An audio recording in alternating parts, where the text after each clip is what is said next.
Bismillah ar-Rahman ar-Rahim, a'udhu billahi minash shaitanir rajim. La ilaha illallah wa la sharika Allah, Dieu Seigneur éternel Allah. Assalamu alaikum à tous, paix sur vous à tous. Sourate 55, Surah Ar-Rahman, 78 versets. Inch'Allah. La ilaha illallah. Bismillah ar-Rahman ar-Rahim, au nom de Dieu, le très clément, le tout miséricordieux. Ar-Rahman, 55. 5 et 5. Les portes grandes ouvertes, Inch'Allah. Les mains grandes ouvertes, Inch'Allah. Le tout miséricordieux a enseigné le livre Coran, créé l'être humain, et lui a appris à s'exprimer clairement. Le soleil et la lune obéissent à des lois préétablies. Les herbes et les arbres se prosternent devant lui.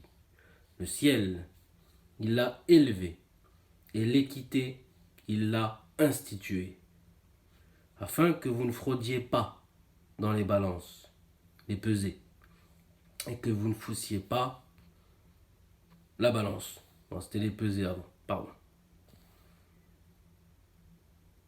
Vous ne faussiez pas la justice. Quant à la terre, il l'a aménagée pour tous les êtres vivants, en la pourvoyant d'arbres fruitiers, de palmiers au régime bien protégé, de grains épaillés et de plantes odoriférantes. Lequel donc des bienfaits de votre Seigneur oserez-vous renier? Il a créé l'être humain d'une argile semblable à celle qui est utilisée en poterie. Et il a créé des génies d'un feu subtil sans fumée, une énergie. Lequel donc des bienfaits de votre Seigneur oserez-vous renier?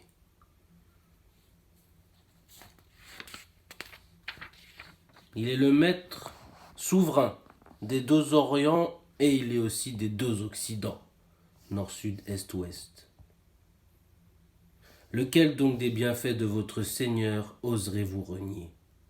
Il a donné libre cours à deux mers pour se rejoindre, et il a établi entre elles une barrière à ne pas enfreindre.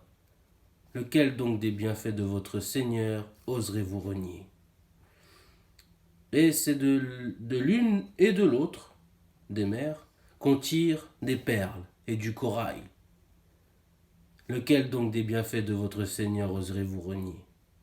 C'est à lui qu'appartiennent les vaisseaux qui sillonnent la mer, tels des montagnes altières. Lequel donc des bienfaits de votre Seigneur oserez-vous renier? Tout ce qui est sur terre est périssable. Seule perdurera la face de ton Seigneur auréolé de majesté et de gloire. Lequel donc des bienfaits de votre Seigneur oserez-vous renier? Tous ceux qui sont dans les cieux et sur terre implorent son secours, pendant que lui se manifeste chaque jour dans la réalisation d'une œuvre nouvelle. Lequel donc des bienfaits de votre Seigneur oserez-vous renier? Nous aurons bientôt à vous juger, ô êtres et génies. Lequel donc des bienfaits de votre Seigneur oserez-vous renier? Ô peuple de génies et d'humains, si vous pouvez traverser les espaces célestes et les espaces terrestres, faites-le, mais vous ne le traverseriez qu'à l'aide d'un pouvoir. Lequel donc des bienfaits de votre Seigneur oserez-vous renier? On lancera alors contre vous des jets de feu et d'airain fondu, et de ce combat, vous ne sortiriez pas victorieux. Lequel donc des bienfaits de votre Seigneur oserez-vous renier? Puis, lorsque le ciel, devenu comme un cuir écarlate, se fendra, lequel donc des bienfaits de votre Seigneur oserez-vous renier? Ce jour-là, ni les humains, ni les génies ne seront interrogés sur leurs péchés. Lequel donc des bienfaits de votre Seigneur oserez-vous renier?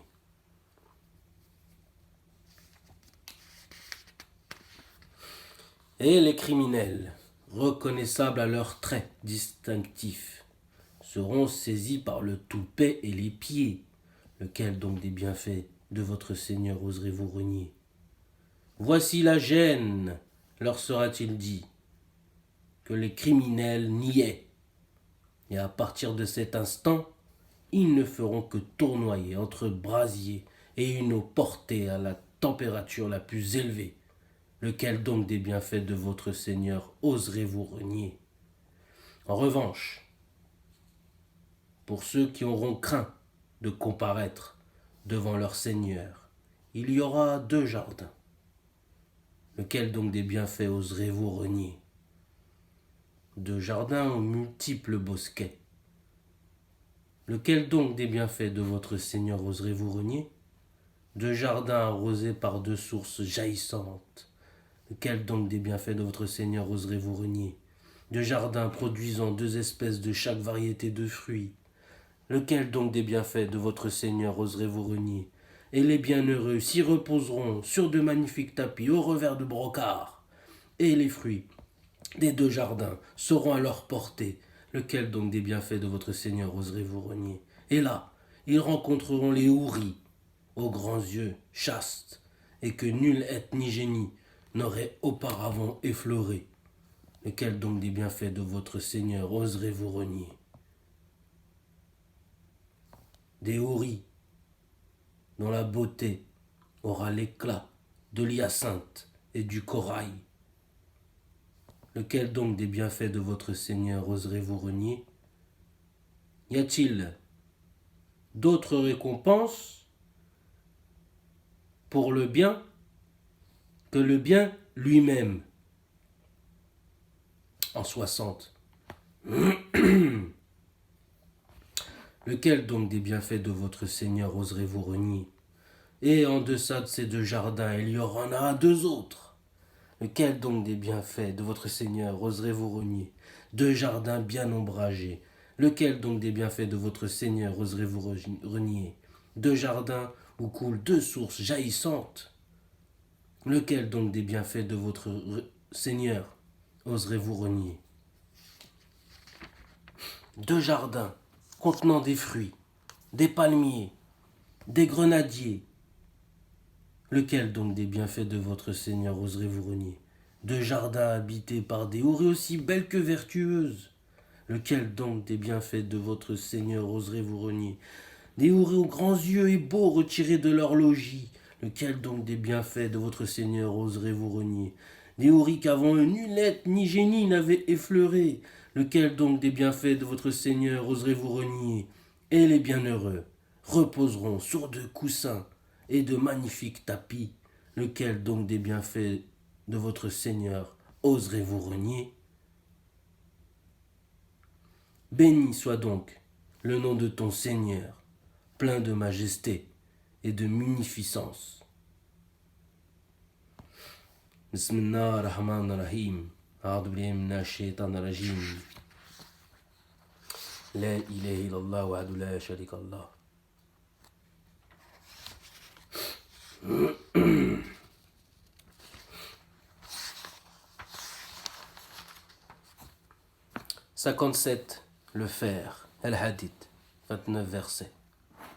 La ilaha illallah. Au nom de Dieu, le très clément, le tout miséricordieux. Tout ce qui est dans les cieux et sur terre célèbre la gloire du Seigneur. C'est lui le Tout-Puissant, le Sage, à qui appartient le royaume des cieux et de la terre, qui est l'auteur de la vie et de la mort, et dont la puissance n'a aucune limite.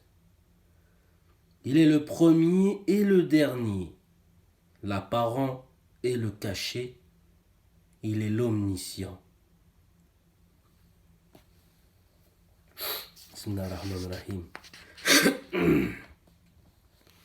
C'est lui qui a créé les cieux et la terre en 6 jours, et qui ensuite s'est établi sur le trône. Il connaît ce qui pénètre dans la terre et ce qui en sort, ce qui descend du ciel et ce qui y monte. Où que vous soyez, il est toujours avec vous et il a une claire vision de tout ce que vous faites. La souveraineté des cieux et de la terre lui appartient entièrement, et c'est à lui que tout fera retour. Il insère la nuit dans le jour et le jour dans la nuit. Il a une connaissance parfaite de ce que recèle le cœur. Croyez en Dieu et à son envoyé. Donnez en aumône aux charités une partie des biens dont il a fait de vous les dépositaires, car ceux d'entre vous qui ont la foi et qui font l'aumône auront une magnifique récompense. Qu'avez-vous à ne pas croire en Dieu, alors que l'envoyé ne cesse de vous convier à vous soumettre à votre Seigneur, qui a déjà pris acte de votre engagement si toutefois vous êtes sincère. C'est lui qui révèle à son serviteur des versets d'une clarté limpide, afin de vous tirer des ténèbres à la lumière. Car Dieu est envers vous plein de compassion et de mansuétude. Qu'avez-vous à ne pas faire dépense de vos biens pour la cause de Dieu et à qui revient l'héritage des cieux et de la terre, de ton esprit et de ton corps. Cependant, on ne saurait confondre ceux d'entre vous qui ont fait dépense de leurs biens et combattu avant la victoire et qui de ce fait ont mérité un rang supérieur, avec ceux qui ont attendu pour offrir leurs biens et s'engager dans le combat que la victoire ait eu lieu. Néanmoins, Dieu a promis aux uns et aux autres la plus belle récompense, car Dieu est parfaitement informé de ce que vous faites. Quiconque consent à Dieu un prêt gracieux, ton âme, Dieu le lui rendra au décuple et lui accordera en plus une généreuse récompense. Corps et âme.